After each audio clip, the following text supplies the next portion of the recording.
Assalamualaikum student. Today's our topic is the calculation of the chi-square. Chi-square basically deals the qualitative data. This is the data. This is the data. Football fans हैं, यहाँ पर क्या है, college educated mails हैं, non college educated mails हैं।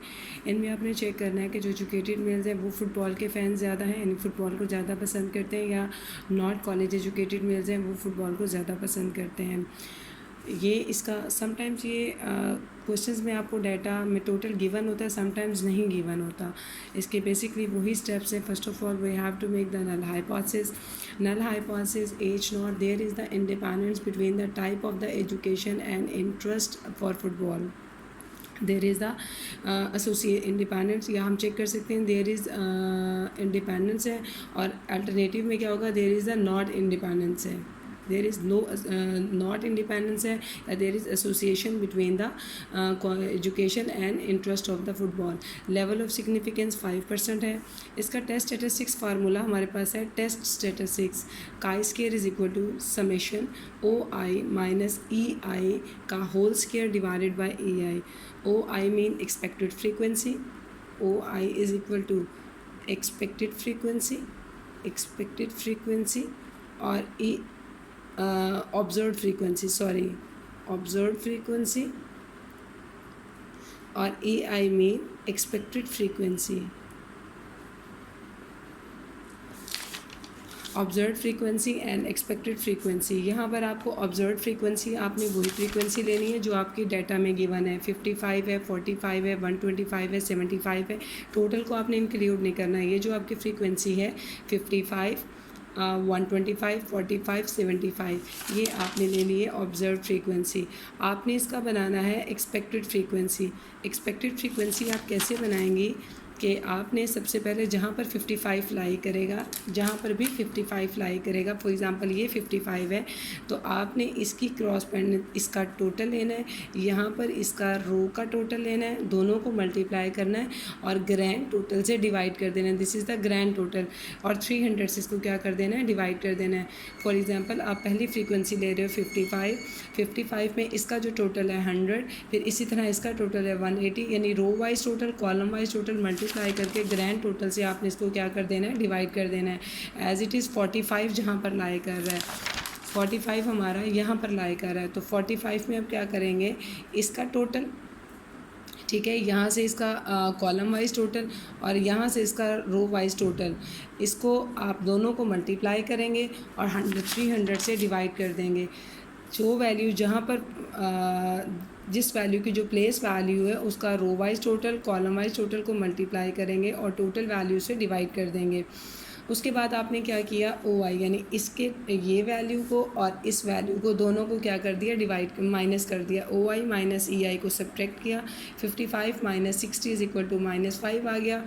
45 को -40 से minus किया तो 5 आ गया। 125 को 120 से माइनस किया 5 आ गया, और 75 को माइनस किया तो -5 आ गया। जो साइंस होंगे प्लस माइनस वो आपने लिखने हैं। देन आपने करना है ओ आई माइनस ई आई का स्केयर, इसका आपने स्केयर करना है।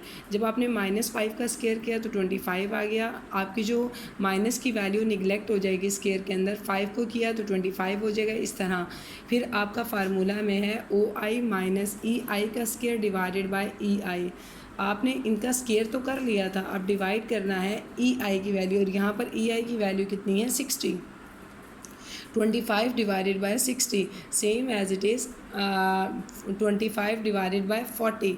मैंने यहाँ 1/1 किए। 25 डिवाइडेड बाय 40, 25 डिवाइड बाय 120 और 25 डिवाइड बाय 80, ये मेरे पास आ गया। इनको आपने सम अप करना है, क्योंकि यहाँ पर आपका वर्ड आया समीशन आया, तो आपने इसको क्या करना है, सम अप करना है। तो मेरे पास आ गया 1.5625, यानी इन तमाम वैल्यूज़ को डिवाइड करने के बाद आपने ऐड किया तो मेरे पास आ गया 1.5625। Now I have the fifth step, critical reason. जब क्रिटिकल रीजन होता है तो क्रिटिकल रीजन में हम कहते हैं काई स्केयर, इसको बोलते हैं काई स्केयर, ग्रेटर काई square. This is 5% level of significance, this is the level of significance 0.05।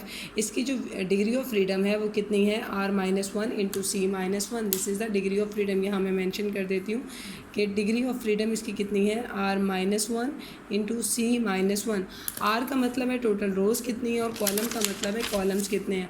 अब टोटल को इन इसके टोटल के कॉलम्स को ऐड नहीं करना। टोटल रोज़ कितनी है, 1 and 2, इनमें आपका डाटा है ये, और कॉलम्स कितने हैं, 1 and 2।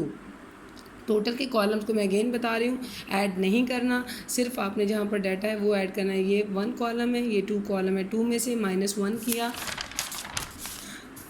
2 में से मैंने -1 किया तो 1 आ गया। इसी तरह 2 में से मैंने -1 किया तो 1 आ गया, 1 और 1 को मल्टीप्लाई किया तो 1 आ गया। अब टेबल में से इसकी वैल्यू देखनी है, 0.05 को आपने देखना है 1 के अंदर। कैसे देखेंगे हम इसको, मैं आपको बता देती हूँ। आपका ये टेबल है, आपका लेवल ऑफ सिग्निफिकेंस कितना था, 0.05। ये आपकी अल्फ़ा की वैल्यूज़ हैं, ये सारी वैल्यूज़ अल्फ़ा की वैल्यूज़ हैं, और ये आपकी डिग्री ऑफ फ्रीडम जिसको आप n बोलते हैं। अब यहाँ पर आपने क्या किया, यहाँ पर आप लिख देती हूँ मैं, डिग्री ऑफ फ्रीडम है। ये आपकी डिग्री ऑफ फ्रीडम जो आपने R-1 C-1 से किया था। अल्फ़ा की वैल्यू कितनी है, 0.05। ये आपकी अल्फ़ा की वैल्यू है, और यहाँ पर आपने इस वैल्यू को स्क्रैच कर लेना है, दैट इज़ 3.84। क्योंकि मेरे पास डिग्री ऑफ फ्रीडम 1 था, तो अल्फ़ा की वैल्यू के साथ आपने इसको स्क्रैच किया तो मेरे पास कितना आ गया, 3.84। 3.84 आने के बाद वो मैंने यहाँ पर लिख दिया, यहाँ पर मैंने क्या कर दिया, 3.841 जो है वो उसको लिख दिया।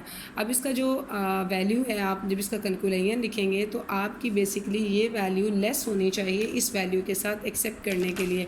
तो मैंने यही लिखा है, the calculated value of chi square is equal to 1.625 is less than the critical value, thus the hypothesis of independence is accepted. क्योंकि मेरे पास 1.5625 इज़ लेस देन द 3.841।